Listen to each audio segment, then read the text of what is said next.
ABK kalau bisa di Kapten untuk mengadakan pemeriksaan.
Nanti kita bareng-bareng nanti.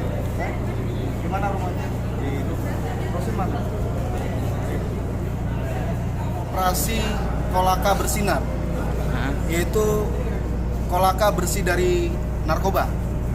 Memang ini adalah dalam mendukung operasi Lilin Anoa yang untuk dalam rangka pengamanan Natal dan Tahun Baru, dan kita untuk mendeteksi dini ya adanya penyalahgunaan narkotika baik di ABK maupun kru ya, bukan kalau atau orang-orang yang ada di lingkungan pelabuhan pada saat menaik turun penumpang. Ada 16 yang kita tes ya secara sampling, dan dari 16 itu 3 positif dan baru saja menggunakan narkoba. Fatalnya mereka tidak menggunakan masker, tidak membawa identitas. Kita belum katakan mereka pelaku, tetapi kita katakan mereka adalah penyalahguna. Sebagaimana diatur dalam Undang-Undang 35 tahun 2009, ya, pasal 127 bahwa penyalahguna untuk diri sendiri, golongan 1 itu dapat dipidana. Ancaman 4 tahun, golongan 2 tahun, dan golongan 3 adalah 1 tahun. Nah, ada juga mengatur dalam ayat 3-nya bahwa dapat direhab apabila dapat dinyatakan sebagai korban penyalahguna. Nah, untuk memastikan mereka bertiga adalah korban penyalahguna narkotika, maka perlu kita lakukan asesmen. Di sini ada 2 asesmen, yaitu asesmen medis dan asesmen aspek hukum.